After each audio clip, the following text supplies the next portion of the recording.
back to the A7 podcast. Today we're going to be talking about the things that inspire us, from movies to TV shows and even some YouTube content. Nice. What inspires you, Alex? Man, that's a big question. There's so much content out there that a little bit of everything has an influence on your work, on you, on anything, right? There's just so much of it. So yeah, and it could be anything. It could be an ad on the street. It could be music. It could be a poster, a picture. Yeah. I definitely had a lot of posters and pictures that inspired me, just like randomly. Man, what is that? A picture that I took on my phone is what made me want to be a photographer more than anything, because I grabbed it from my phone and it was beautiful, and I'm like, I need to get a camera. Yeah, and it just took off from there.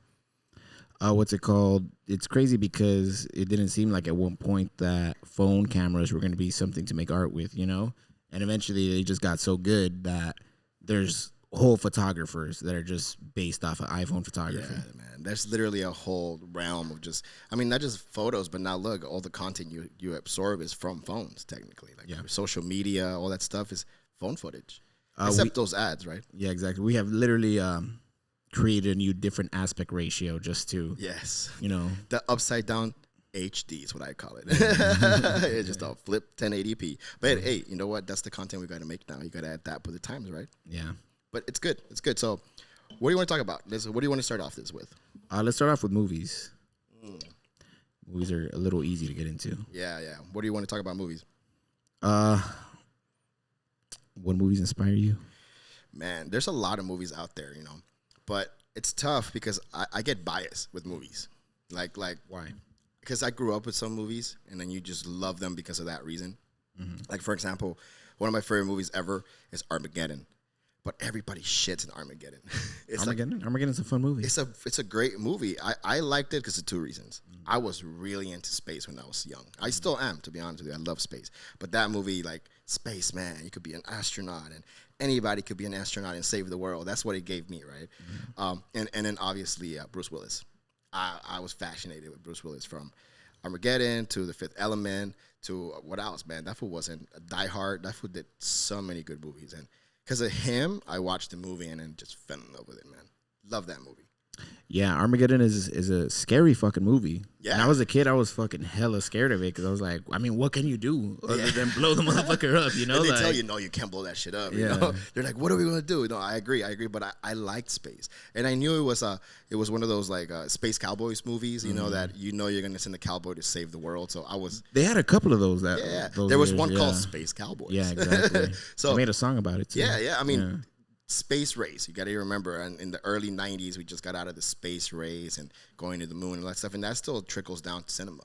Yeah. So they were trying to get us excited again by the end of the world. But for me, it was that intro. I don't know if you remember the movie well enough, but that intro tells us that 10 million years ago, the dinosaurs, got struck by an asteroid. Mm-hmm. It's not a matter of if it's going to happen again. It's a matter of when. Ooh. And then you see the asteroid coming in. Yeah, exactly. It's like, holy shit, what are you going to... Doesn't it kill a guy's dog in the beginning? No, it doesn't kill him. It misses the dog. Oh, by a little bit. And he's like, Charlie. And he's like, I think his name is Charlie. He picks up the dog with the robe, a little pug. I remember that. Yeah. But that actor, who plays that character, is some high comedian, like big comedian. Yeah, he was a comedian. I forgot who it is. Was it Eddie Griffin? I don't remember. I honestly, terrible with names. But that guy is hilarious. Yeah. And I just love how they hired him just for those first 5 minutes of the movie. Yeah, it's a cameo. Yeah, just to give him some credit, and we know that guy. We know that guy. We could connect with that guy. Great movie though. Great movie. The one scene I always remember from that movie is the ending when Bruce Willis's life flashes before his eyes when he dies. This was like the last 10 seconds before he hits the button. And him and Ben Affleck are supposed to go out, and he goes like, "No, you stay with her," like his daughter. Take care of her. Why? Well, I forgot his name in the movie, man. He had a great name. I know AJ. I remember his name was AJ, Ben Affleck, but I remember Bruce Willis's name. But I remember he was just crying. I'm like, damn, he made this guy, cry. That's our Batman right now. And he cried. Great movie, dude. I love that movie. The soundtrack, Aerosmith. Yeah, Aerosmith. And Liv Tyler is Steven Tyler's daughter. Yes. Aerosmith's daughter is in the movie. Yeah, that's what And for her acting was okay. I'm not gonna bash her. I love Liv Tyler. I think she's hella hot. She's cute. I'll give you that. But I like her in Lord of the Rings. holy shit, she's in Lord of the Rings. Yeah, It just Aragon boom, it just loves her, just yeah. like a fairy, right? Or like an elf. No, she's one of the elves. She's the one that's in love with Aragon. Oh man, I did not make that connection before. Yeah. Damn, you see what I'm saying? Like you go watch one movie and then the characters just evolve and you don't see them as the same person. You know, like the girl from The Fifth Element. She's been in other stuff. And I just remember her from The Fifth Element. she's been in Resident Evil. Yes, I'm like, what? I again, you know, she looks so different. Yeah, Mila Djokovic. Yeah, she's Russian. Yeah, she's part Russian or something. She's a great actress. Yeah. I love how she did in Fifth Element. You know, multipass. Yeah. That's like literally my favorite scene from that movie. Yeah, she has a lot of good roles. Yeah, Bruce Willis, I think he really had a lot of effect on me when I was young. Jackie Chan as well, like the Rush Hour movies and those Rush Hour movies. Drunken Monkey, man. As Drunken Master. Yeah, Drunken Master. Yes, yeah. But what was the fight style? The Drunken Monkey, right? That's what it was called. I think it is a Drunken Monkey. Yeah, I think that's what it was called, right? But yeah, man, like just from Jackie Chan doing all that crazy shit in his fights, to the comedy in his movies. That's what I liked about Jackie Chan, because you're watching an action film, but you're also watching a comedy. There's that break in between that you're gonna laugh halfway through it. He wanted it to be entertaining. Mm-hmm. He wanted to entertain everybody. He's definitely an entertainer. Yeah, and just pushing the limits of fucking stunts and all that shit. Pushing the limits of his body, to be honest with you. Yeah. But I was watching something about him, and he gives a lot of credit to his crew. Oh yeah, it's the same crew every single movie. Every single movie, yeah. Like there's a lot of scenes where this guy's fighting some white dude, and then the fight scene starts, and all you see is the back of the white dude's head, but it's no longer a white dude. Yeah. It's some Chinese man that he works with, that he's just choreographed with, that he's worked with for years, and that kind of trust. Mm-hmm. I mean, Jackie Chan really set that standard. To be honest with you, he's old school, but I mean, I guess you could take that away from what's his name, famous, what do you call it, fighter, another Asian character, super famous, but he died. Yellow suit. Oh my Bruce God. Lee? Bruce Lee, dude. He followed in Bruce Lee's steps. Yeah, definitely. I didn't. His first role was in a Bruce Lee movie. Oh, really? Yeah, he was one of the guys that was fighting him. Oh shoot, I did not know that. Yeah, and I forgot what happened, but I think that Bruce Lee gave him some kind of opportunity after they did a little choreograph and all that. He Jackie really Chan's liked great. him. Yeah. He's been fighting his whole life. I think his whole his whole career. Yeah, definitely. Man, Jackie Chan. I didn't think about Jackie Chan until halfway through this conversation. And a bunch of women killed themselves when he got married. What? Yeah, that's how much they loved him in China. They fucking loved him in China. I mean, he's big. He's huge. I mean, huge. I think they had a whole ceremony for him too when he was retiring from film. Yeah. But then he never retired. That guy is just big. I heard they're making a Rush Hour 4. Are they? Yeah, I heard. Jackie Chan is fucking old, but he's still doing things, bro. I mean, what's it called? Have you seen The Foreigner? He's in The Foreigner. He's a cop. No, he's an old man. He's just an old man, and the whole movie you're watching it because you're like, oh fuck, he's gonna do something. He just doesn't do nothing because he's old. I don't remember that movie. It's a really good movie. Damn, I'm gonna have to see that. It's a little low key movie. Damn, The Foreigner. It sounds familiar, to be honest with you, but I haven't seen it. I have to check it out. I think he does fight, but he's very old. It's a very mild fight. Yeah. Speaking of Jackie Chan, have you ever seen this movie called Old Boy? No.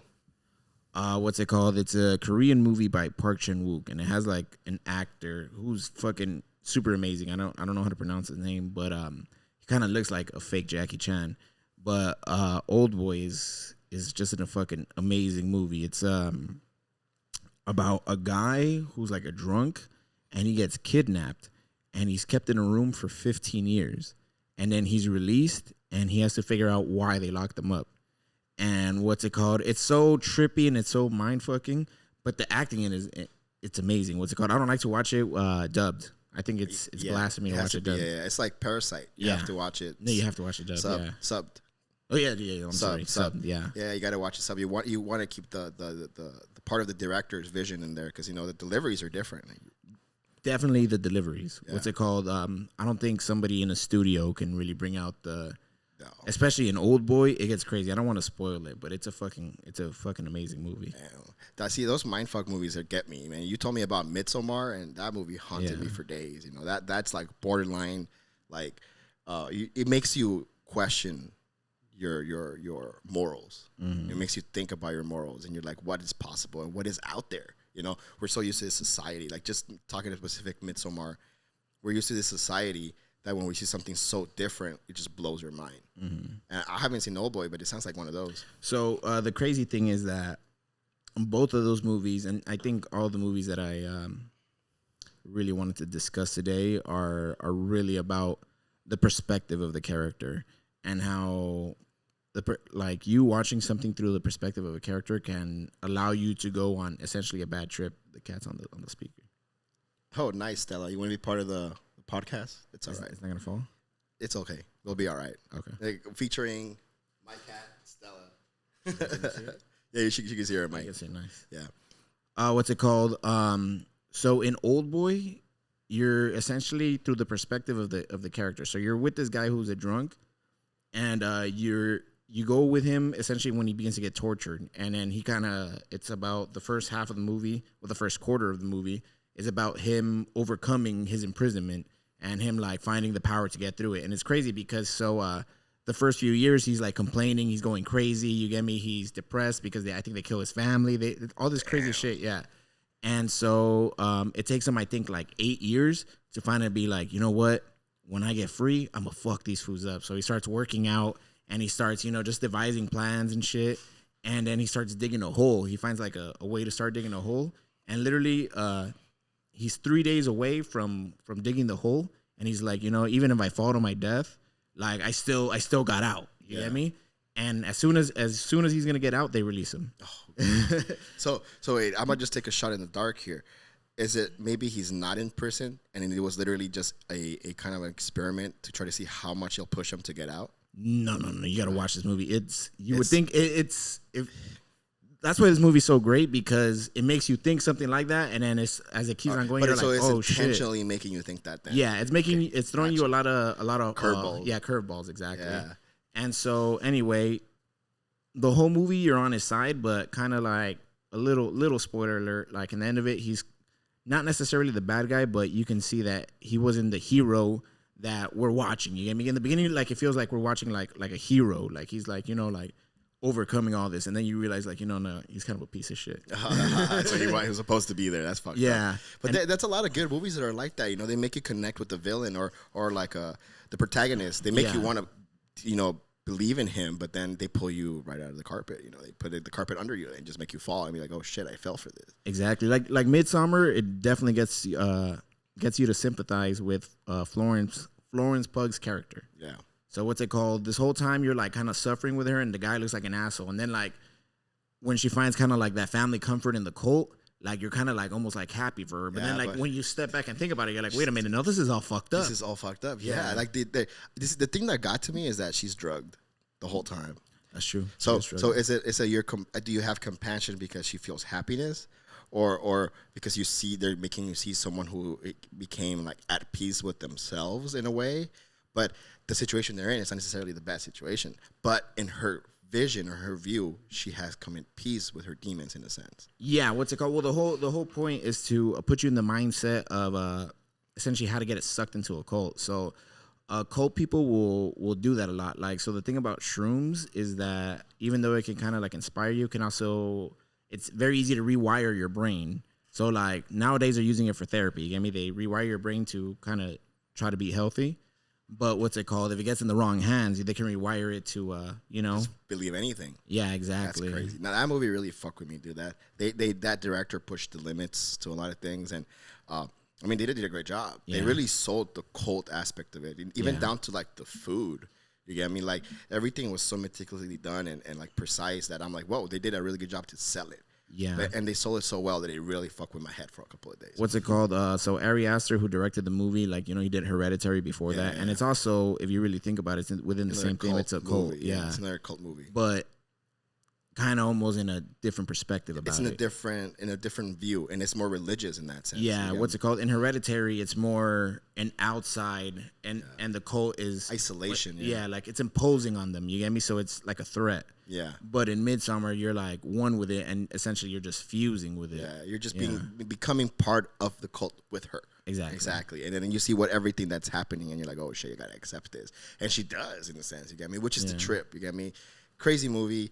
I would not watch it again though. It really I fucked love with that me. movie. I liked it that it. much that I did some more like I like to see behind the scenes stuff and see how they came up with these ideas, right?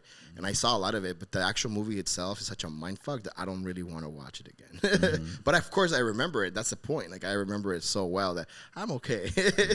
I'm all right. What about you? What other movies that inspire you? The last one I got is what's it called? It's a 2-parter. It's essentially a 5-hour movie. Oh man, It's called The Nymphomaniac. It's directed by Lars von Trier. He makes a lot of weird movies, and this one is really good. It's about a nymphomaniac, which is essentially just a girl who can't stop having sex, and her going through her life story, trying to prove to this guy who she's talking to that she's a bad person. And so she starts telling her like kind of her stories and like how essentially her addiction to sex has been ruining her life and has been making her a bad person. But the guy is kind of like having like this like dialogue that's counterbalancing it. He's kind of finding like the innocence and purity in everything that she's doing. But the movie, it starts off like fairly innocent, like there's this one scene where the girls walk through the train and they're looking for people to fuck. And then the guy compares it to fishing. So he's like, what you were doing, he's like you were measuring the stream. Like he starts comparing it to things like that. But as the story progresses, like the sins start getting like worse and worse. damn. And so I had watched the movie in theaters, and they had an American version, I guess. And the American version was still pretty fucking hardcore. So they have real sex in the movie. Damn. Yeah, Shia LaBeouf shows his dick in the movie. Oh, I remember about this. I heard about this movie. Yeah. You said Shia LaBeouf. I remember this. Yeah, it's fucking amazing. So Damn. on Hulu right now, they just put a director's cut. Damn. So the director's cut is actually, even though I like the American version, I still think it was really good. The director's cut does have like a lot of things that kind of like fill in the story that where some parts feel like They're lacking. yeah. So it develops the story more. It's a longer movie. Yeah, but there's this whole scene in the second part because in the first part it's like pretty much just more dicks. That's all they're doing, Damn. like just showing more dicks and more sex. Like pretty much that's it. But in the second part, they took off this whole fucking major scene that really affects her character, and then kind of shows when she gets like in this she gets into a depression. So what's it called? And it's because she literally has to perform a self-abortion, and they show like everything. What? Like they show everything. Like they show a needle going into a pussy. Like it's fucking hardcore and it's brutal. That's graphic. What rating is this? Like, it's pretty sure it doesn't have a rating. it says TVMA for like a director's cut, TVMA or something like that. I think it's rated X. NC 17 or something like that. Definitely, it would be something like that. That's crazy. I have not heard about. I mean, I've heard about the Shia LaBeouf character in this movie, but I never seen the movie because I remember him talking about interviews about this. Yeah, but I have not seen the movie. But how long is this? Like that, the director's cut. It's 5 hours. So the American version was 4 hours. So essentially, they took off a whole hour off the movie. God. And the hour they took off was actually really important. In the first part, it's a lot. They cut down. There's a scene where her dad dies. He's going through delirium, and so in the director's cut, it's really like a big chunk of the movie. So like you really feel for her, you know, like you start like empathizing with her because it's like she's seeing her dad die. But in the American version, I think they cut it down to like a 5-minute scene. Wow. And it feels like in the American version, I remember like laughing because in the beginning of the movie, Christian Slater has a British accent, and then he somewhere along the line he just gives up.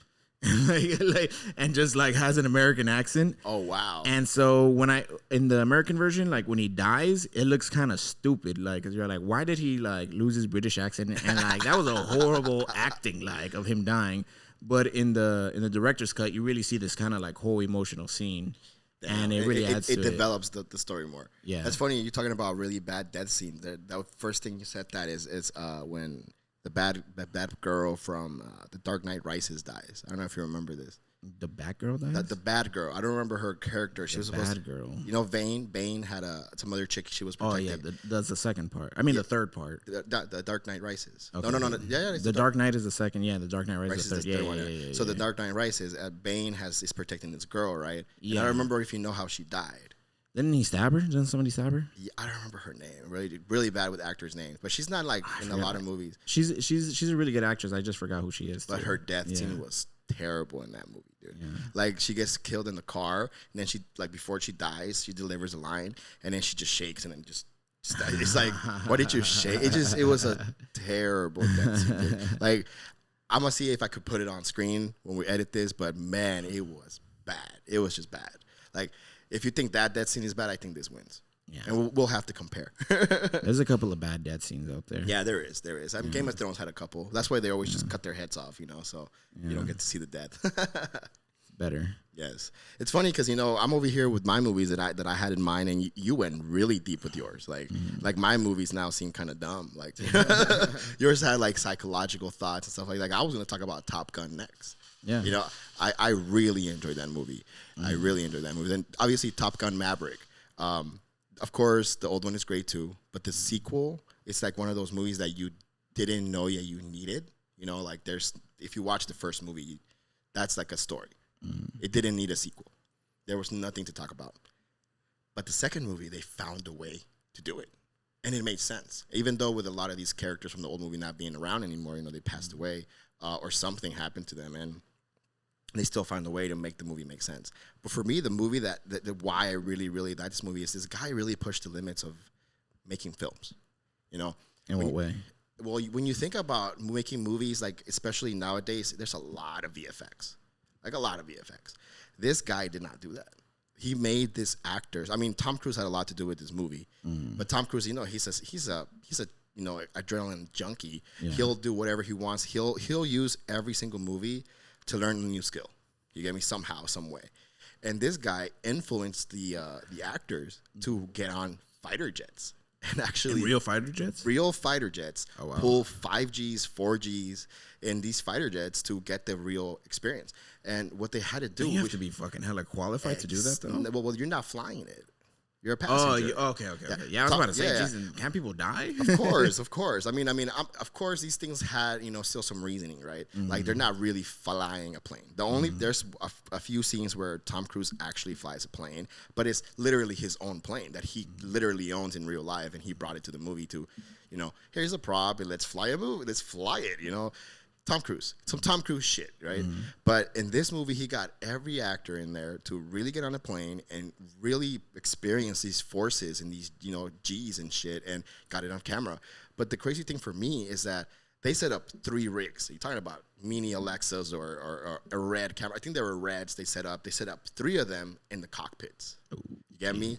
There is no feed because you're flying out there. You get me? You're flying in the sky. You're not going to see what you're recording. Yeah. So they would throw these actors up in the sky and hope for the best. And they did an amazing job, bro. Do those planes go faster than the speed of sound? Hell the fuck. Yeah. I mean, and a part of the movie is that they have to hit Mach 10. Mm-hmm. Mach 10 is 10 times the speed of sound. Oh, shit. That's 7,000 miles an hour. You get me? And when you're hitting Mach 10, especially in space, it's a little different. Your body doesn't hit those forces because you're slowly climbing to speed.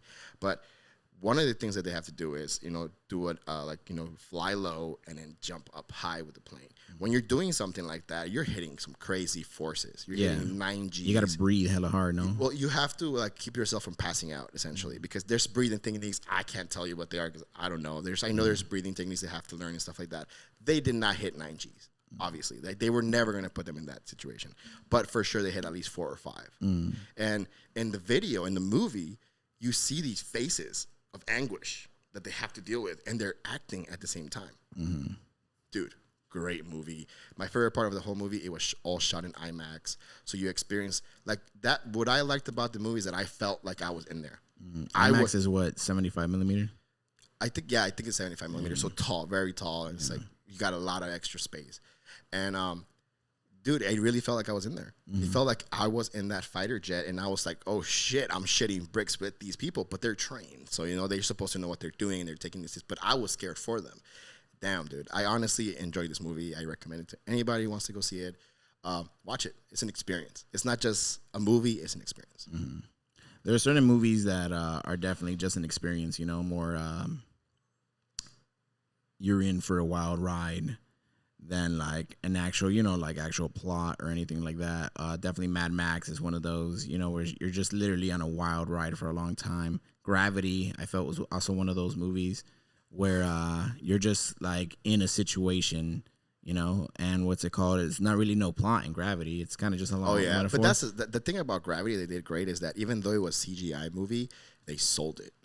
They sold that hell out of that movie. Like you felt like you were in space with her too. Yeah, what's it called? I'm so glad I watched it in theaters. I was like, for sure. Like I was like, just looking at this has to be a movie you watch in theaters. You know, it's sad because I felt about Top Gun. I didn't watch it in theaters, and I kind of wish I did now. And they had that like stretched out version. Those movie theaters now. Yeah. Oh, yeah. You know, it's crazy you mentioned that. What are they called? Screen X, I believe, what they're called. There's really not much to it. Like it's cool. It's gimmicks, huh? It's gimmicks because the movie industry is not filling the gap yet. Okay. Like I think I went to see Doctor Strange, right? And there's scenes where like things are coming into frame and then they come out the sides. The only cool thing about them is that you see a little more of them as they're coming into the frame. But that was pretty much it. It's cool. It's a cool experience. But I think they need to bring that into IMAX, so more screen. And what do you call it? They need to utilize it somehow more. You get me? Because there is some cool stuff that could come from it. I know that in one of the Marvel movies, there was like an Easter egg that really couldn't be like completely seen unless you watch it this way. Because he was like halfway cut in the screen, which is pretty cool. But again, it's one Easter egg. So what other movie have you seen in IMAX that you remember? What's it called? I definitely saw Inception in IMAX. Oh man, Inception is fucking amazing. Movie. Who's that? Michael Bay? No, it's not. No, Michael it's the same dude who did the Dark Knight movies. What's it called? Christopher Nolan. Oh man, that and guy. He did Interstellar. I think he had something to do with Doctor Strange as well. Yeah. I never the first saw, one. I never saw. He did this one. He did a war movie. Oh, Dunkirk. Yes, I never saw Dunkirk. Dunkirk is cool. I liked it. A lot of night stuff. Which I think when you shoot at night, you really need to see those movies in theaters. Those they look better in theaters than they will ever look at your home, unless you have like a $3,000 TV. Yeah, he's a like a film buff, so he only shoots on film. He doesn't shoot any digital. I remember that. I remember there's this big scene where he's running down this field, like this green field, and there's like a bunch of explosions happening in the movie. And I remember it was they did 5 takes because they ran out of explosions. Oh, yeah, and I remember seeing some behind the scenes on this, and I remember there's this scene where he's running, and there's like he's running vertically, and there's soldiers running horizontally, and he literally hits one. He wasn't supposed to happen. Yeah. He falls, gets back up, and keeps running, and that's actually what made it into the film. Oh, nice. Because it felt authentic. Like there's literally chaos in war, and that's part of war, right? Yeah. Chaos. Now another war movie. I forgot what it's called, but that one shot. War movie, 1917. Dude, that movie was with the great. long take. Yeah. I love how they did that. You know, that's a lot of commitment. Like, imagine how hard that is. Yeah, I heard that they built they took a piece of land and they filmed the whole thing and they had sequences, right? Yeah, and they had to built like studios, not studios, but sets, and they had to literally shoot throughout it. And they went from crane. Dropped the camera down, locked it down to a car, and then they moved it to the car and took it off the car and locked it down to a bike just to get the perfect shot. I'm like, damn, imagine the planning that goes into that. Yeah. The budget. Imagine how much film they used. Yeah. That's crazy. Was that shot on film? No, it wasn't. It was digital. But imagine how much data they use. I forget that director's name. He had another movie called Atonement, and that's where like he really started experimenting with that long take. Yeah, he has his long take, and it's also kind of like a World War II scene because a guy comes back from war, and then it's very in him, and then like the camera just pans out and this big ass set, and it's I think like a 5-minute long take, and it's really good. So yeah, that dude's been practicing with that for a little while now. I mean, have you ever seen Into the Void? I've heard about it. It's tough because I've seen a lot of movies and I forget the names. But this movie you wouldn't forget. It's just about like a floating ghost. Like it's like you're with this character and the character dies and then he's just a ghost for 2 hours. Oh man, I have not seen this movie. It's fucking a trip, dude. Gaspar Noé. If you've never seen anything from Gaspar Noé, you gotta watch him. He definitely has a lot of long takes too. His most infamous one is a 10-minute continuous rape scene. Man, you're into some dark director shit. Yeah, but it's genius. It is. Well, that's what filmmaking is. You got to push the boundaries, right? Yeah. Like I was just talking about Tom Cruise. He pushed the boundaries of his actors. Yeah. And he's pushing the boundaries of writing in a sense, or filmmaking in a sense. Yeah. That's crazy. I need to see Gaspar Noé he's very He's like a little infamous. Like Lars von Trier too. Like they're like kind of like they were like the rebels of filming of this like independent cinema. You know, like just pushing shit, trying but to get that's people what pissed. gives us like room for us to grow. Because they did it, so now we could experiment with crazy shit too. Yeah, it makes it okay. Yeah. This is just film. It's an art form. Yeah. What's it called? But what I love about them, because there's some people that do that. Let's say something like, I don't know, like the Human Centipede or something. Oh man. Yeah, but like you see, that's kind of just doing it just to be exploitive. Yeah. You know, but to get reactions. Yeah. These other movies, it's more like in the theme of it. You get me? It fits. It's not just doing it for the fuck of it. You get me? It's because it like fits with the grander theme. It makes you connect to the character too, right? Because you just you experience this with them. Yeah, you're like, oh, now you're traumatized too. Yeah, my bad. What's it called?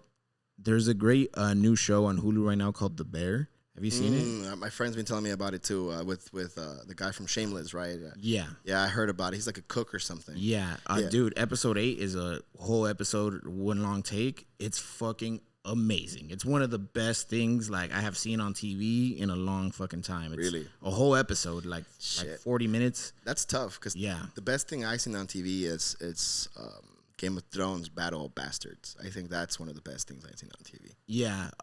So the difference with that is that this episode is like you can just watch this and it's so good that like I don't know, like it gets to all there's the whole show has been building the characters, flaws and all that, their little stories.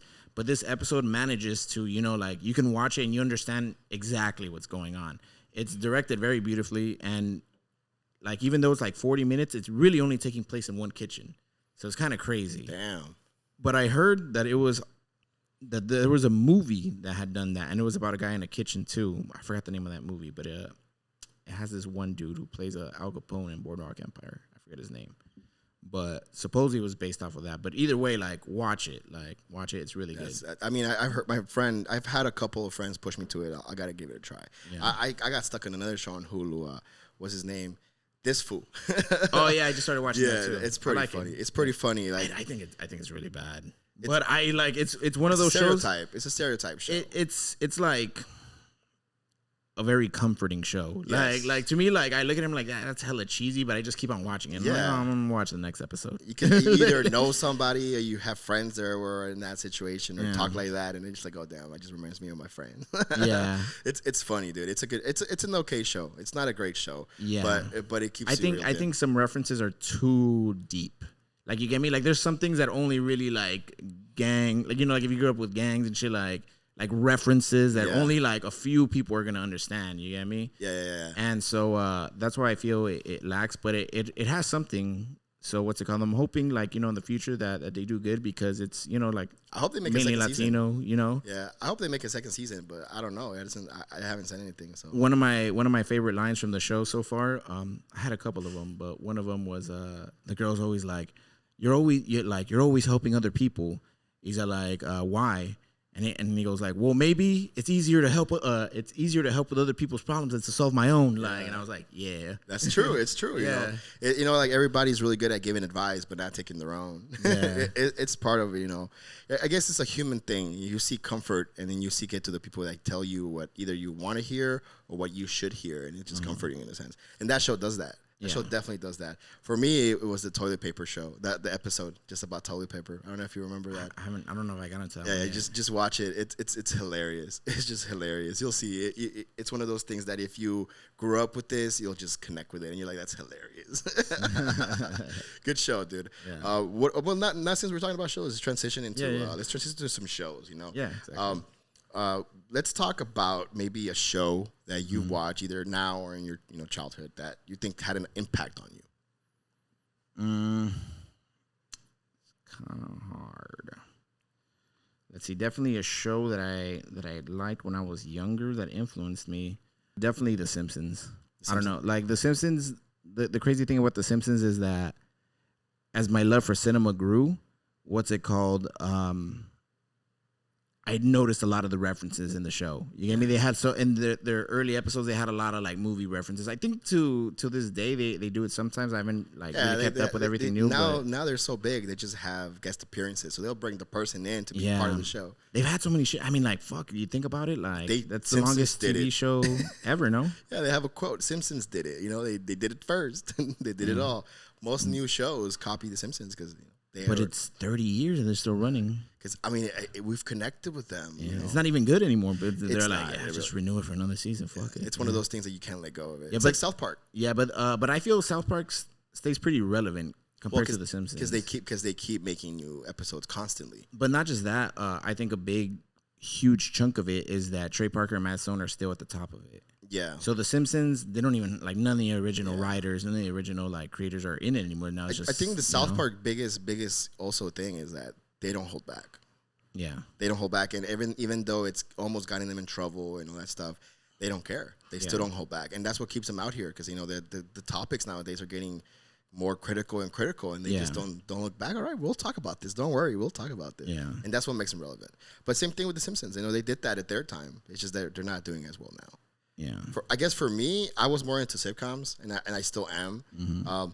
A show that really, really resonated with me was Fresh Prince. I really like Fresh Prince. The way that I guess you connect with Uncle Phil in the sense that he cares about his kids and his nephew. It's in a sense these shows like Fresh Prince, Family Matters was another one. You had like role models. Who was Family Matters? That was Steve Urkel. Steve Urkel, right? Yeah, it was Steve Urkel, yeah. So you had role models, like things you could look at or situations you could see, and then they'll tell you, what's wrong and what's right in a sense. And as a kid, you just take everything in. And I remember those shows were like feel good shows for me. They like taught me stuff. I think they still have some though, no? Like this, I don't think they make shows like this. Well, I guess Modern Family's old now, but Modern Family would be kind of that. No, they're very empathetic. Like, you get me? Like, they're very understanding. They were. They showed you that you could be something different. That's what I think that show showed you. But they were still chaotic. Yeah, but I feel that, what is Steve Urkel other than the epitome of chaos? It is, but the thing is that at the end of the day, like whatever he did, they forgave him or something happened. But doesn't that happen in Modern Family too? Honestly, in Modern Family, I feel like it's just like a family talking shit to each other, honestly, all the time. But I feel there's a lot of empathy and understanding between towards them. the end. Yeah, exactly. Like the whole point is that you go through this whole thing, and then you understand each other in the end of it or whatever. I think a lot of it is half-assed. Not the show itself, but the parents in the show. Like it's not, I wouldn't compare Modern Family to like. Because the old things it was a little more preachy. Yeah, it was. Yeah. That was the style back then. That's kind of what the style was back then. And then it started transitioning. And now we just get like funny shit. Like now as an adult, later on in life, I'm watching How I Met Your Mother, and then now that's teaching you how to be an adult in a sense. You get me? It's giving you like rules and regulations, the bro code and all this. It's not a young show. It's not like for like older people to understand how it's good or bad, but in a different way with alcohol, which is how I see these shows. They're like, in a sense, they're like your PBS kids in your life because they're teaching you some way or another. Yeah, with How I Met Your Mother is definitely, to me anyway, a relationship building show. Yeah. Your love relationships and your friendships and your family and all that stuff. I definitely tackled that's kind of like the heart of it in the end. You get me? Because Ted is telling his story, and at the end of it, he's a family man. So no matter whatever is going on, you get me. You know that he ends up, going terrible ending though. Terrible ending. It was bad. It's the most hated ending in the world. But I wouldn't disagree. It's funny that they said that the original story cared for them to end it right before the last season. Like when he meets the mom in the train station. They should have done that. That's how they should. That's where they wanted to end it. They needed that ad money, bro. They wanted to make more, and in that last season, it was terrible. It was just a bad season. There was probably like one good episode out of the whole season. But once you're invested, it's like. Once again, like I said, I feel like that's how this food is like. Like so far, I'm not like loving it. I'm just like comfortable with it. I'm I'm just watching it. That's how I was about this food, but it's a pretty show. Like it's short. I gotta give it another chance. We'll see. I mean, I finished it all in one day because I thought it was funny, and I just got stuck on it. It was only 9 or 10 episodes. Oh really? Pretty quick, yeah. It was an easy thing to get through.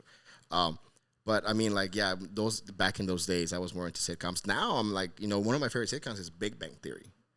I love. That's over already, though, no? Yeah, it's over. It's over. But there was 12 seasons, and it didn't end that long ago. I think it was like last year or 2 years ago. Oh shit! Okay, it wasn't that long ago. But for me, is that because now nerdy is in. Yeah, and I like that shit. I like all that nerdy shit. Right. That's also the last sitcom that I think is the last big sitcom with a laugh track. Oh really? Yeah. Did it have a laugh track? Yeah, it did. Yeah. It did have a laugh track. Yeah, things are evolving. Now they just want silence. But I mean, there's other stuff, right? Like Dragon Ball. I grew up with that shit, and it's still going on now. Literally went to see the movie last week. There's things that I'm glad as a child you had, and they're still going on now. What's it called? There's TV shows right now I think are pushing boundaries and really changing things. I don't like the whole like I don't feel that what's it called, the whole, like, I don't know how to feel about the whole representation thing in media and shit like that. You get me? Like, I never felt it was a big issue when you're just telling stories, but this fool is through a Latino kind of gang perspective. Yeah. And there's this show called Reservation Dogs. Have you seen that? Oh, that's another show that's been like suggested. I seen a couple episodes by accident, to be honest with you. Yeah, I think I put one on last time you were here. Yeah, because what's it called? I was watching this fool, and then I fell asleep. And I woke up, and that was playing. And I just started watching it for one episode. I'm like, what the hell am I watching? What's going on here? It's really good. I never knew Native Americans, essentially just Latinos. What's it called? But they put a lot of the Native American lore, Native American slang. I mean, I don't know what it is. For all I know, they're making it up. But from when you watch it, it feels very authentic.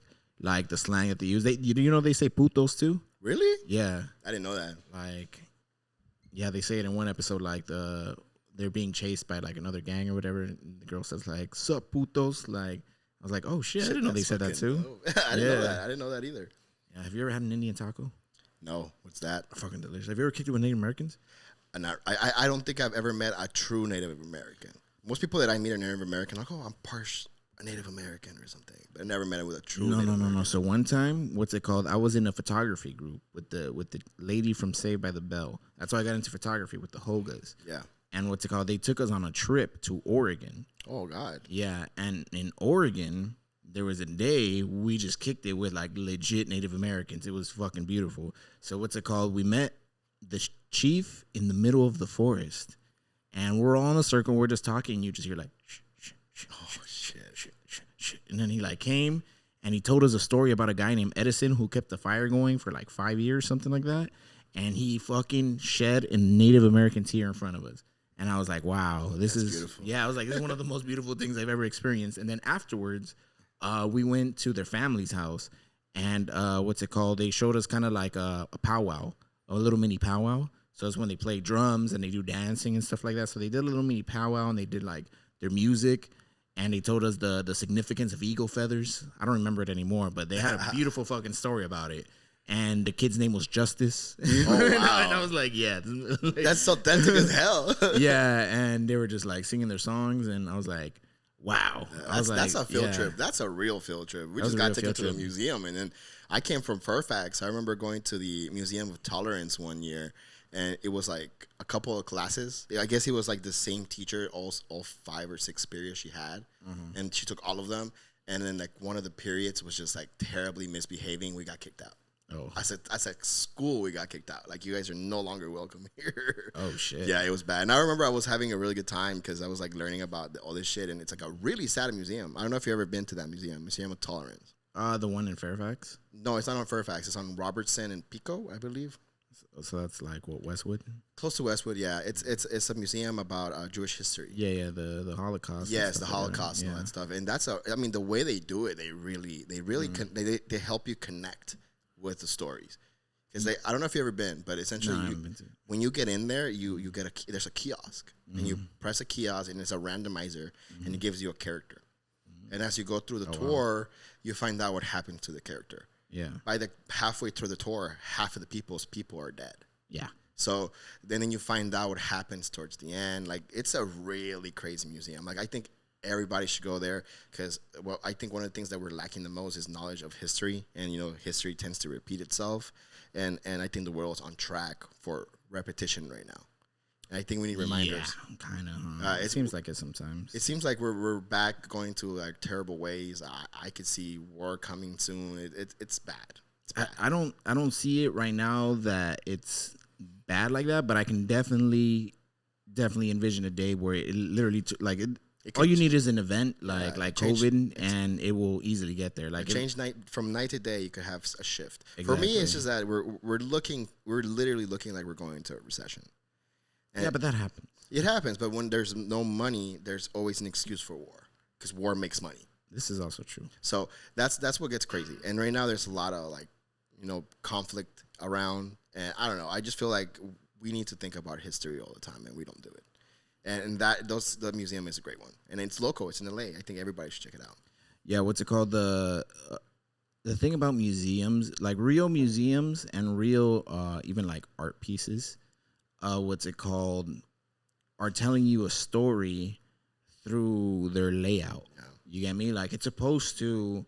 It has the same thing as like written stories, narratives, where you'll have a climax, you'll have a setup. You get me? You'll have the what's called the troubles that the characters have to go through and all that. Conflicts, the conflicts.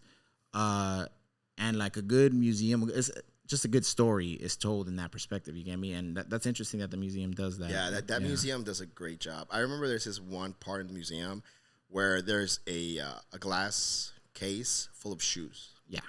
And all those shoes are from dead people, Jewish people. And it like fuck. And it tells you, because some of them, like you scan it, it tells you, and her shoes are in that case. Mm-hmm. It's that person who just died that you've been following in your tour just died. Her belongings are in front of you, which is crazy to think about. You know what's really crazy? That the Nazis were amazing record keepers. Well, they wanted, because that's what they wanted to do. They wanted to change history. They wanted to make it seem like they were the almighty. Yeah, but like for example, like there's other countries that have committed kind of like genocide and shit like that, but they're kind of just like, slopping the way, like the Nazis were like, okay, like that lady died, write how she died, like, put her clothes in the box, like, and it's gonna go right. Like they had like an order to it all. You get me? I think they were planning to do stuff with a lot of this, because I remember there's this story about how Jewish people got their stuff taken from them for like tax collection purposes because they couldn't pay taxes or whatever,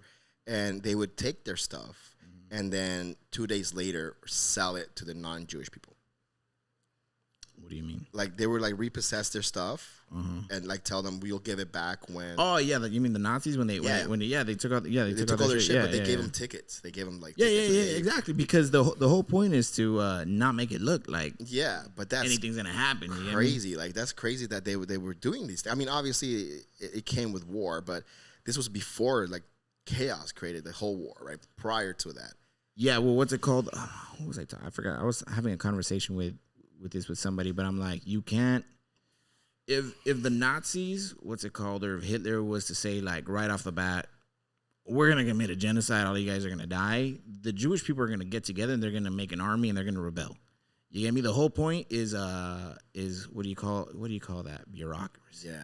So what's it called? You enslave them through bureaucracy. Like I see it in court. Like I see it in a bunch of different like government kind of offices, like the IRS and shit. It's a lot of bureaucracy. Like, oh, now go fill up this paperwork in level 2 or whatever. You get me? You go up, and then it keeps you like off balance. You get me? You're not really thinking about the big picture because you have to do all these things. Yeah. But that's every government. I think. It's part of it.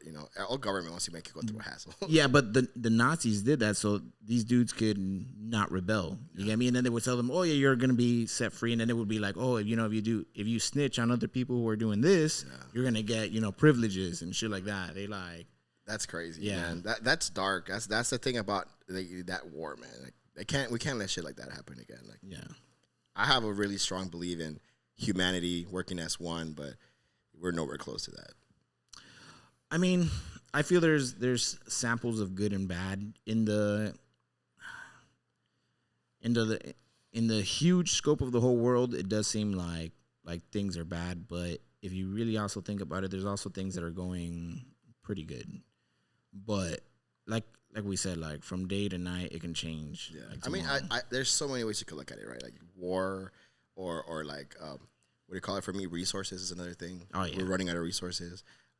Global warming is a real thing, you know, and things are happening to this planet, and then we're just stuck here, and we're not doing anything about it. We're only making it worse. Those are the shits that I think about, like the things that I think about. Like as a society, we should have been electric a long time ago. Yeah, it sucks. It so, sucks. So what sucks is that, like Money. for example, like if you recycle, like it's not gonna fix global warming. No, You get me? it's Like not.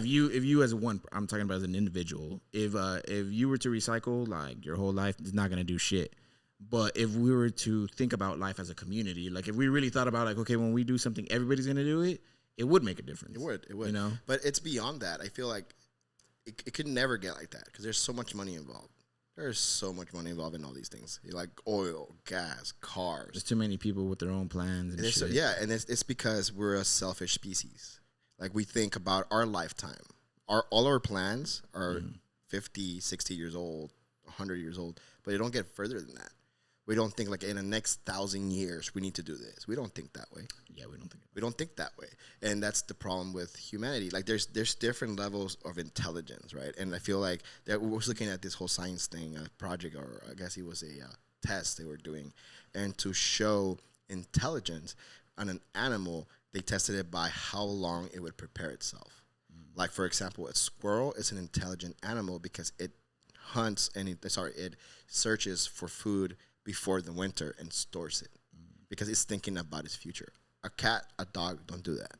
I would say a domesticated cat and dog don't do that. Even a cat and dog won't do that. They don't store their food. What's it called in the wilderness? They motherfucking do. No, they hide it. That's different. Like okay, so for That's example, a cat. stolen. No, it's not because they don't come back for it.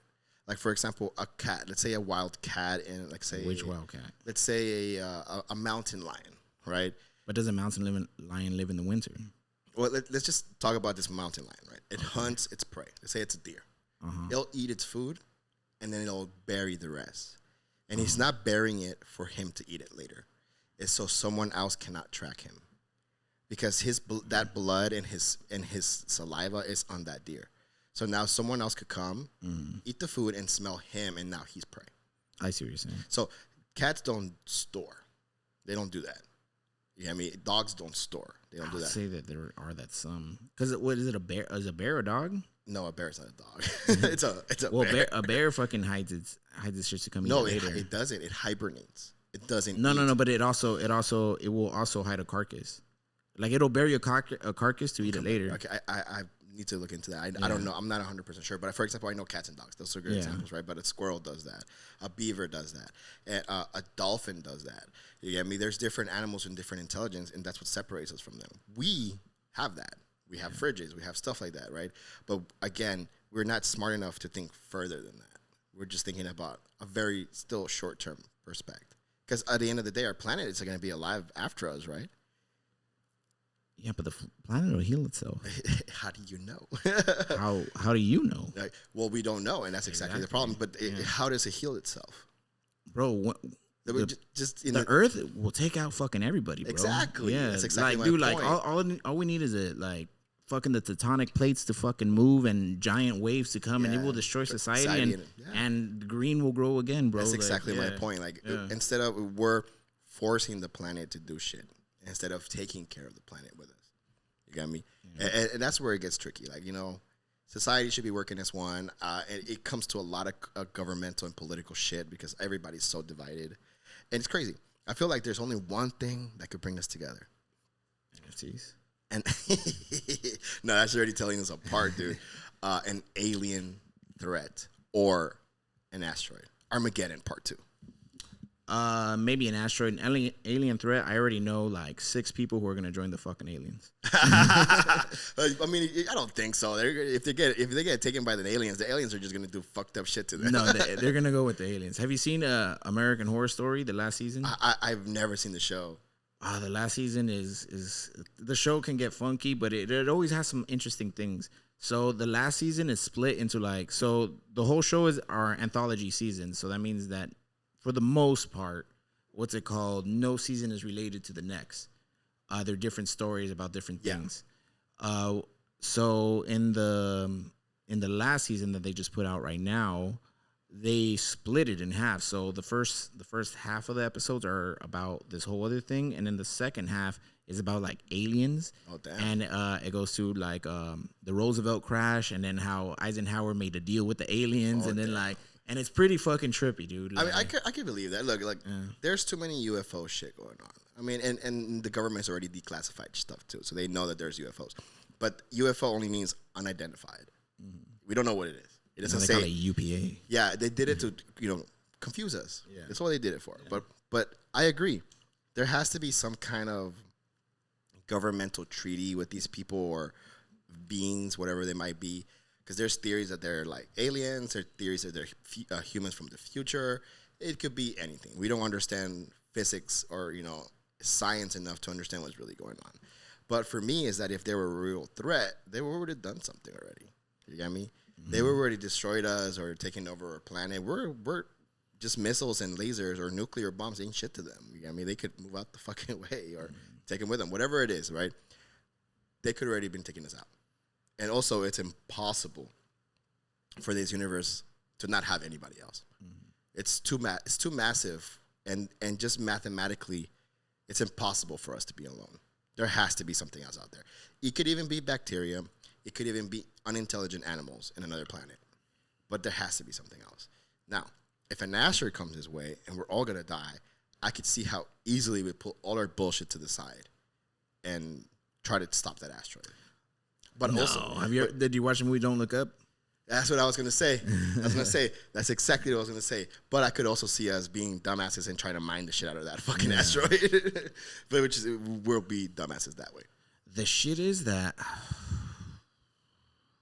Is it safe to assume that perhaps in the future, individual thinking might disappear?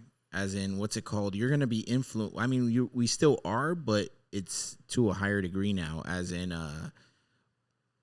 how much people give a fuck about politics, you get me? And how involved it gets into them, because now it's jumping at you in your phone. It's jumping at you like every second. Before, it was like you'd have to turn on the TV and it would have to be playing, and then you would have to get into it. We are in a very political saturated timeline right now. But it's not even that. It's just because it's not just the politicians. It's social media.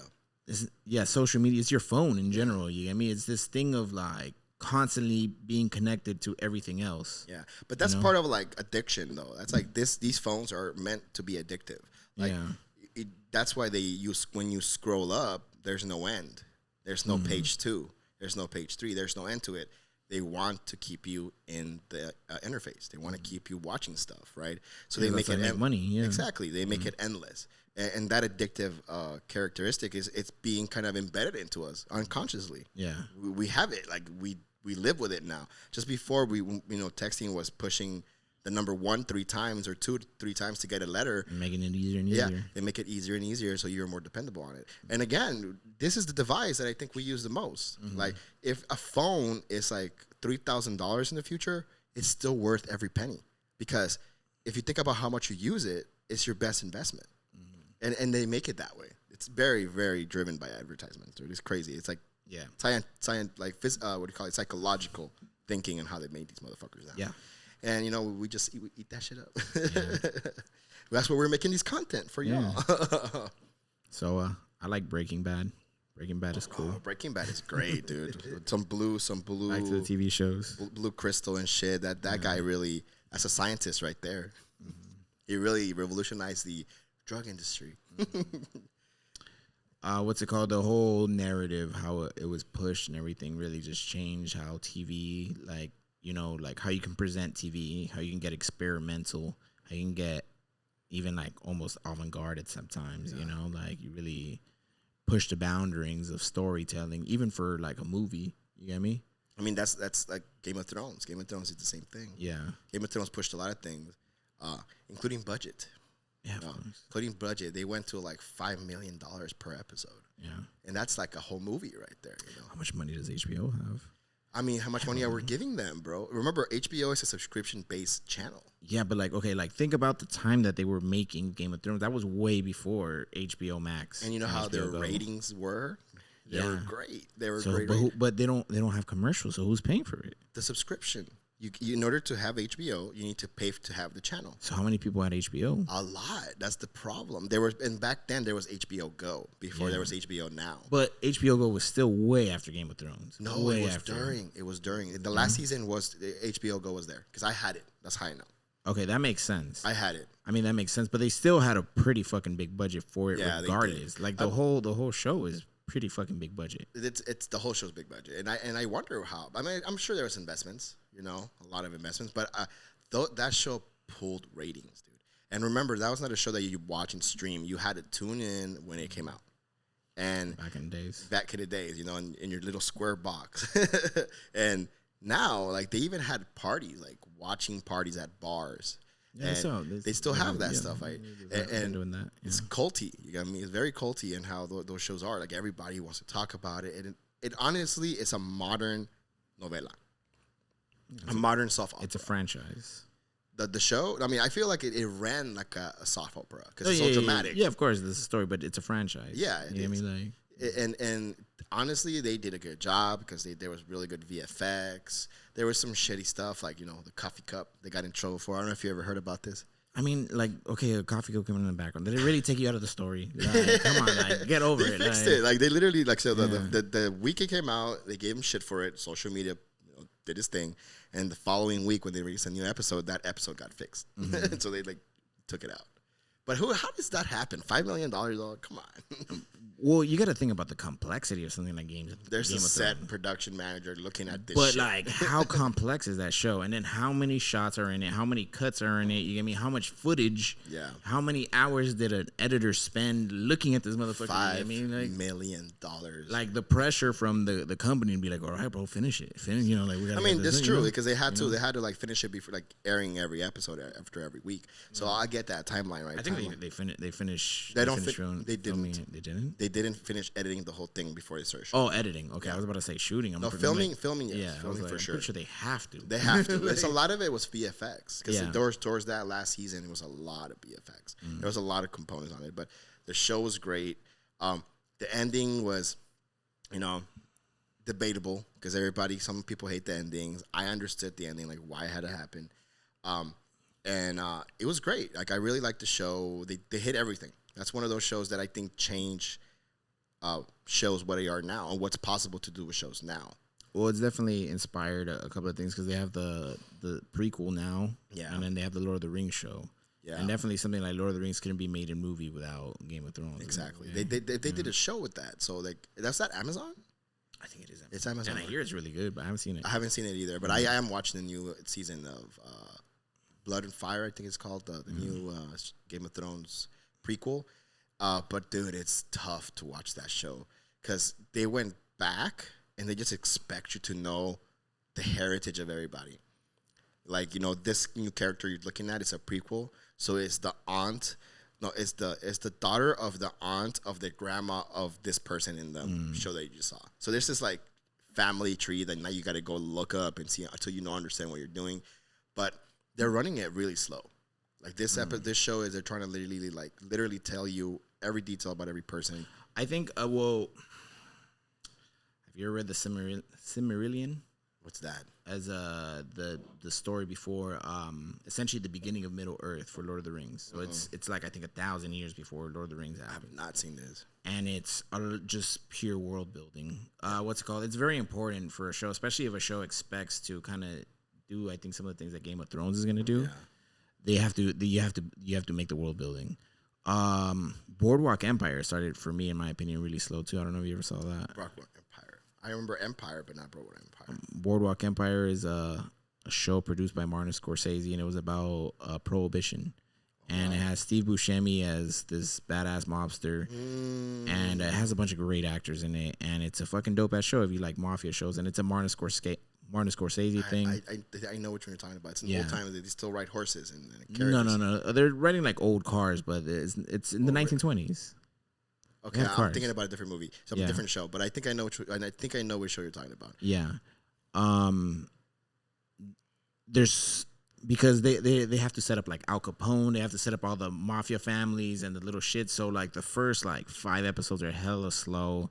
and it's just dialogue, and like there's like a shooting every now and then, but it's like it's so filled with so much dialogue that and the shooting goes by so fast that you don't even really notice it. Yeah. What's it called? But then as it goes along, it gets really good. I mean, so far I can't say much about this Game of Thrones episode. Yeah, it's only one, yeah. just one, but it was a 1 hour and a half episode, the first episode. That's good. I love it when now they're making them longer. Like they're making movies every week, but I think they did that on purpose this one episode. Cause they'll do that. They'll do that in the beginning, do that in the end. We'll see what episode 2 is like, but they are running it very slow. But it's really good. Like it's really good because now they're making us understand why things happen the way they did in the future. Like we didn't see it before. Like I know you haven't seen the show, but Daenerys Targaryen, the mother of dragons, the girl with the white hair, she goes like kind of mad with power in the last season, and we don't see it coming. Like it just happens, boom, and she's just mad with power, and we were like idolizing her throughout the whole seasons, and we didn't understand why. Like for me, it went over my head, like why. But now with this new show, they're expanding on that and saying, well, remember, she is a heritage of the Mad King, and the Mad King has. Had they explained that in the fucking show? They did. They did explain it, but they didn't. Sometimes people be pulling answers out of their ass in the new movie. I mean, like but they did. They definitely mentioned the Mad King, and we know that she's part of it, and we know they're supposedly. So the whole thing is that the Targaryens are cursed from their power, and a lot of them go mad, right? But it's because of all the inbreeding. That's what it really is, and they blame that all the time. So like this new show is really expanding on that, and that's why I'm really enjoying it. But again, episode 1, we gotta wait for more episodes to come by. World building is tough, man. It is. Yeah. But they're doing a good job because there's still a lot of action in it. There's still a lot of like to keep you involved. There's characters that are like you want to slap them already, but you just gotta watch and let it develop. So, but there's a lot of things you can see coming from a mile away. Like, oh, that fool's gonna die. Once you start, that's the thing about like TV shows is that like formulas begin to develop, and the really standout shows. That's what kind of like.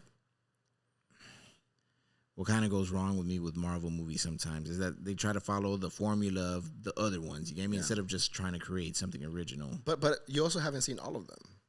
I've seen enough. I don't think so. 3. You see, that's the problem because there's like 20. Exactly. But like you're saying, like what's it called? Now you're gonna watch a Marvel movie and they're gonna expect you to know all these fucking things. You get me? And it's gonna be like, of course. But that's with every saga, and this is a saga. You get me? Like you can't watch Lord of the Rings halfway through the 3rd movie and understand what's going on, right? It's just that it's less of a commitment. I like didn't. No, I did see the first one. I seen all. I saw them in order. Yeah, I saw them all. The only one that I can't get into is The Hobbit. I went to go watch them. Yeah, I think I seen one of them, but I haven't seen. There's 2, I believe. There's 3. Oh, you see, I haven't seen all of them. There's 3. There should have been 2. Ah, okay, it's one of those. See, the second one is dragged. I can see how you feel about Marvel though, because they have been putting some shitty projects right now. Yeah, but She-Hulk does not look good. Wow, dude, it's really good. It's really good. It's really funny. It's really funny, and you don't see it coming the way you think it's going to go down. Check it out. Just check it out. But again, this is a show. Every show and every movie is interconnected in one way or another. So if you're lost in one part of it, you're going to be lost in another. So yes, they kind of like want you to be invested and understand where the story is. But that's why you watch. For me, that's why I watch. I'm invested in the story and want to see how it progresses.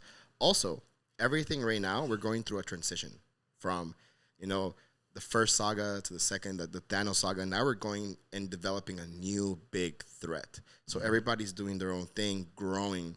And then Dragon Ball Z. Yes, exactly. Like right now, we're watching Goku train for fucking a month. They're fillers. Yeah, they're fillers, but they're also giving you a lot of information. So Thor: Love and Thunder was a filler, bro. Thor: Love and Thunder was terrible. I agree. I will not take that away.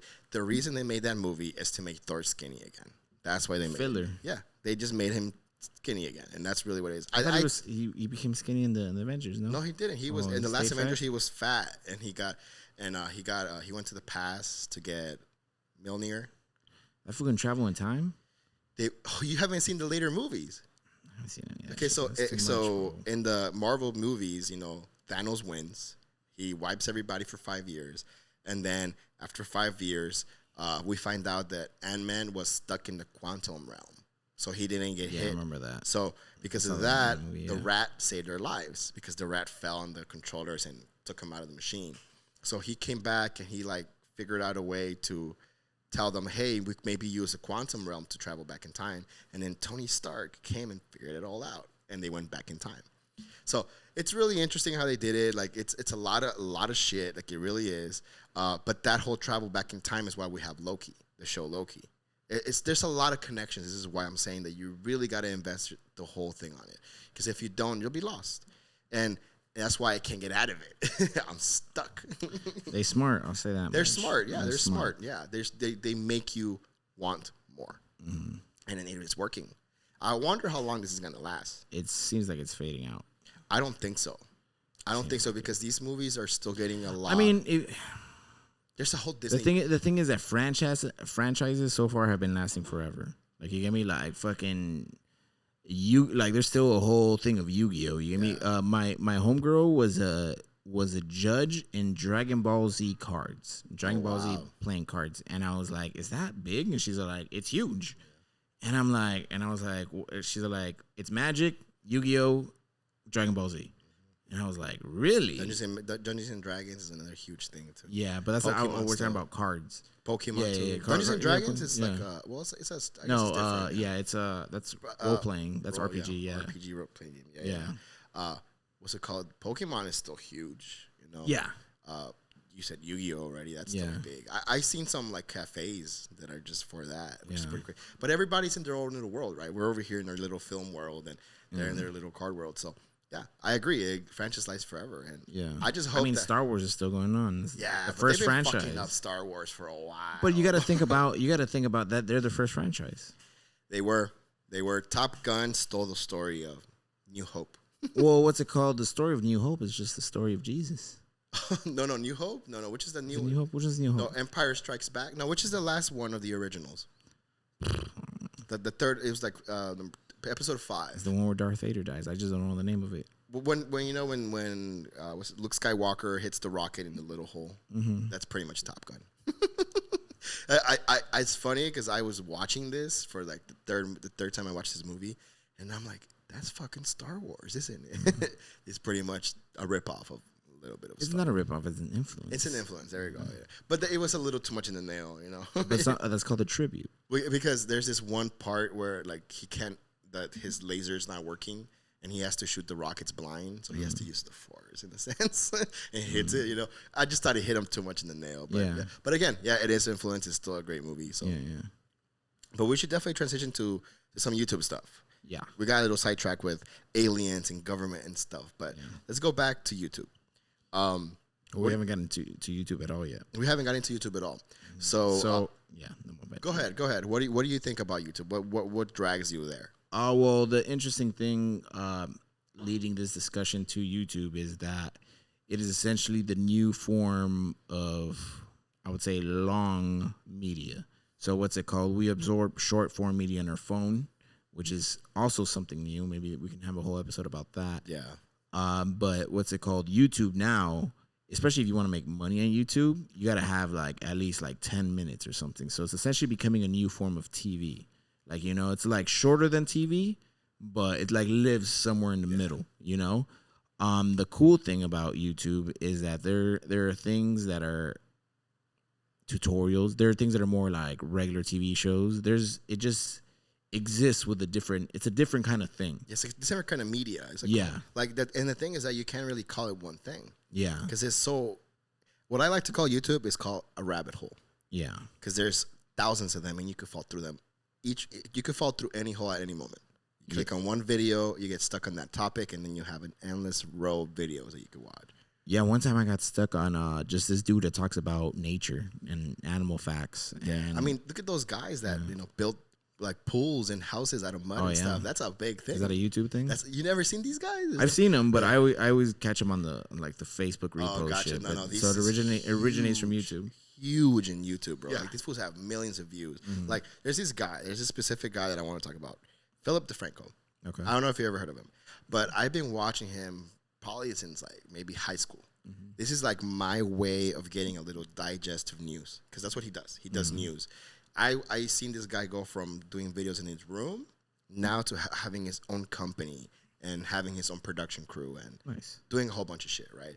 So I seen him grow, and I'm like, damn, like YouTube is this a real media, like media that people really, really watch and need, because it's like a way to, like you said, like a short-term media in a way that you could understand, right? Or in a way that it's easy to digest. And that's what he does. He does news, maybe 15 to 20 minutes, but he hits a lot of topics, from funny stuff to real, real stuff. It's really crazy. Like a modern talk show host, kind of like. I would say a modern news agency. I like, so it's very specifically to news. It's very specific to news, but it's not just like political news. It's literally news about a lot of stuff. Yeah, a lot of different things. You can hit from like funny things to like literally like political stuff to things that we should be aware about in our current like location. He hits a lot of topics, which is really cool. And then sometimes he has to hit topics that he can make money on because it's about rape or whatever. So he does this thing where he makes a regular show and then he does a long take about that one topic separately, because he won't Patreon. No on his, well, yeah, he has all that shit too, of course. That's the thing about YouTube. We went from free to somehow help me make money, right? But he does another video where he knows he can monetize it because of the topic, but he still wants to talk about it. Yeah. So he'll put it in a separate episode or a separate video that he'll still promote, so you can watch it and just have another company sponsor it or something. Well, yeah, exactly. That's what a lot of these YouTubes do, right? Now you got to skip the ads in their YouTube videos, but it's part of the industry, right? We know this, They got to make money. Exactly. Everybody got to make money. But I think that guy is a great example of like where I used to be and now where I'm at, and I'm actually like, damn, like I see this guy grow. And it's an inspiration to what we're doing, you get me? Because I see his setups, I see his lighting, and I mean, like, damn, this looks really cool. I see his, like, visual effects, and I see, like, okay, I see where we could go. I see what we could do. It's, in a sense, the same thing we're kind of doing, but in a different delivery. Just different way of, showing it, because it's a different topic. We're doing events, we're doing shows, we're doing art, we're doing different things. But it still transcends in the production value, which is why I'd appreciate this guy. You know what I fucking trip on right now on YouTube? All those channels of people just playing with toys and kids fucking loving it. Yeah.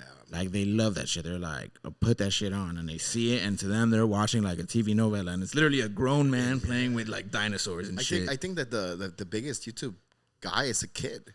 Yeah. Some little Asian kid that he reviews toys. Yeah, he reviews toys, yep. He like plays with them and stuff. I like, he's like making the most money. Yeah. That's crazy. That's crazy. Like toys, right?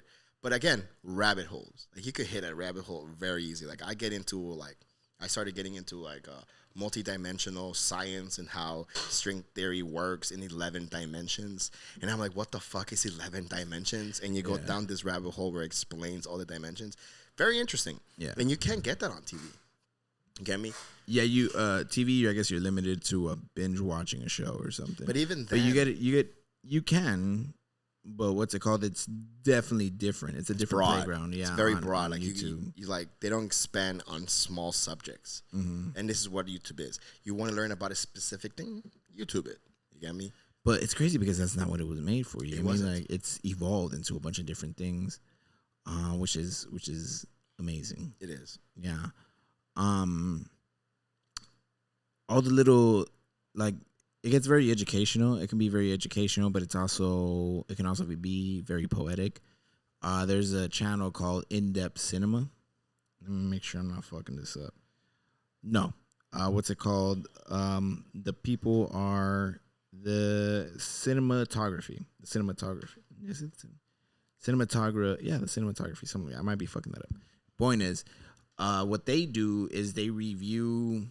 It's not even review. It's their video essays, and they're almost poetic video essays on something about film. So they'll have one for lighting techniques, and they'll talk about like the poetic aesthetics of lighting techniques in certain movies. You get me? And they'll show you a bunch of clips from a bunch of movies, and the videos are like 40 minutes long, and it just gets into it. Like, they'll pick like 5 subjects, like mood or this and that, whatever.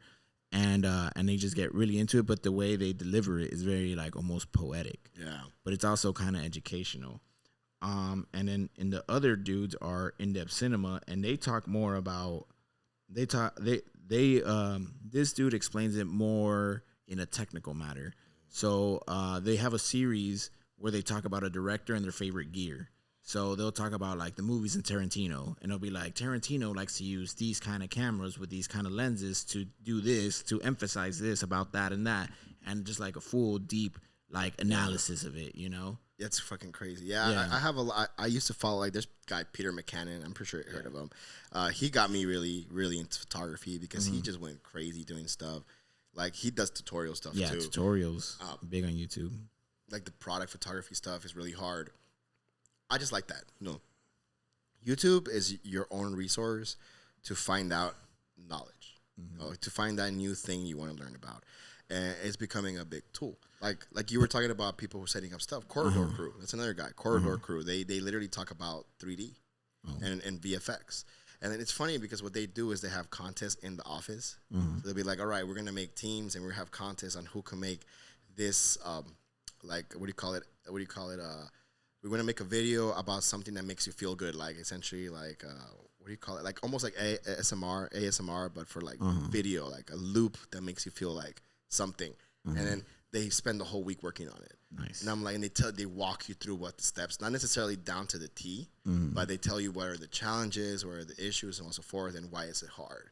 And a lot of people take that for granted because, you know, they see VFX everywhere and they're like, I don't think, just press enter. And that's not how things work. No, yeah. That's not how things work. So I like channels like these because they emphasize what we do and how hard these things are. Even though we could digest a lot of it, like, you know, it's everywhere, doesn't mean it's easy to do.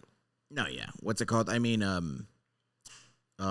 want to go fix a cracked screen today for my phone. And the video is 30 minutes, but fucking doing it is not fucking 30 minutes. You know? It's not 30 minutes at all. Yeah, it's hours. The guy was like, because I told the guy, I'm like, yeah, I watched some videos on how to do it. And he's like, okay, like the video's 30 minutes, but it doesn't take 30 minutes. Yeah. And I'm like, no, I completely understand. I mean, you have to let the glue sit too, you know. You gotta let it, you know, you gotta let it do its thing. Yeah, I mean, well, what's an editing tutorial? I mean, like you watch an editing tutorial and it's like 5, 10, 20 minutes, but like when you're actually doing it, it's more like an hour. Well, that's where you have master classes, right? And the master classes tell you it's like 2 hours long, and it's just how we're going to edit this 30-minute video.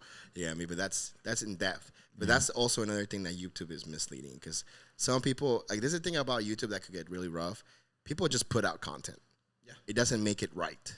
Yeah, it doesn't make it correct. Doesn't make it the best way to do it. Yeah, and in art industry, there is multiple ways to do the same thing. So it's about strategy, technique, and really, I think what YouTube does the best, and some of the best YouTubers do, is they teach you techniques for you to learn from them and make them your own in your own way. And I think YouTube is a great tool for all that shit. Yeah, I mean, that's all education, though. They just teach you something a certain way, but you're supposed to take it and make it in your own. Exactly. You know? And a lot of people don't do that. They just follow the formula. They just want to make sure, I just want to do what he does. But it doesn't work that way. Yeah. You really got to grab the knowledge, swallow it, you know, understand it, develop it, and then execute in your way, because it might be different for you in a sense. Yeah, but it's still cool to have that resource nowadays. Yeah, definitely from what I get from YouTube is definitely I always go more towards the, I guess, educational, but there's also just like regular entertainment on there. That can be pretty good. I watch a lot of true crime stuff. I'm into that chapter. And that dude reviews a lot of just true crime stuff and does a fucking really good job at it. Yeah.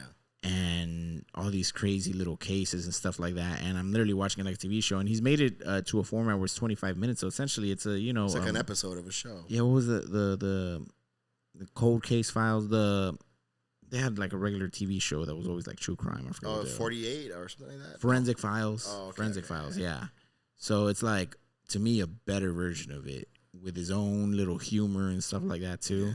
But it's really good. I also really fuck with there's this dude named, he has a channel called the Punk Rock MBA, and his name is Finn McKenty. He has his own personal channel too, but I like him a lot because he gives a lot of perspective. So he's very interesting because he mainly, like, his main focus is metal and punk, but he puts what he's educating you on is marketing. And so he'll give example of a metal and punk band, and he'll be like, the reason why they were successful is because, like, you know, like in their case, for some cases it'd be like the lead singer is a persona, And when you're into music, you're not really into the music. You're into the persona. You get me? And then he's like, with this other band, it's more about the lore. You get me? They had this world building, and that's where you get into. So he like examines cases and puts marketing, like essentially from a marketing perspective of why it was successful and stuff like that. And I like it because he adds a lot of like pop and rap, and like it's crazy because his main audience is metalheads and punks. But he always talks about like pop music and rap, and they like his whole audience hates him for it. They're like stop mentioning, and then he goes like, no, but like it's like you really got to think about it. The influence. Yeah, not just that, but it when you understand why pop and rap and everything else is successful, it can help metal and punk not disappear. You get me? It helps it stay relevant. And shit like that too. Yeah, but like music is all intertwined together in some way or another. Like. I watched some. Like, there's this thing. I think it was. I want to say it was Vox. I want to say it was Vox, but they had a sound engineering like channel, not channel, but like series, and they went on a rant on triplets. I don't know if I don't know if like rap right now, like Migos, like that whole delivery is called triplets, and it's been around for decades, and they literally went on like a whole fucking. Rewind on old music, old records that literally had triplets and where it all started from and how it developed to where it is now. I think that thing's beautiful. You don't get that anywhere. You get me? And again, YouTube and its creators, not necessarily like Google. Before you would only really get it from documentaries that were and they were very specialized. Specialized. What's it called? Something like metal is also goes back from a long time ago, and there's like just a bunch of history and stuff to it, and it's the same thing that you can look deep into it and you can see like that it existed in the past, and they just renew it nowadays. Sampling and all that stuff. Music is an evolving form that it's always used. I mean, it's always grabbing influence from the past, or in one way or another. It might be a beat, it might be a sound. Nowadays it's like little clips of things that we could engineer to make them sound different and make a whole new thing out of it, or literally stealing the whole fucking melody and making a new track of that melody. There's so many things. It's been going on for years. Music is literally based on that. But knowing and having these resources to find that out is beautiful, and especially as specialized topics, which is great. But I think we should close this up. We've talked a lot about a lot of things. I think we should definitely do another episode on just social media content, because I feel like there's a whole rabbit hole right there that it's evolving from what it was then to what it is now, and even down to the future where it's going. So we should definitely get into that. But for now, let's wrap this one up. I am AM Studios, and this is No Face Films. And catch us up in our next episode very soon.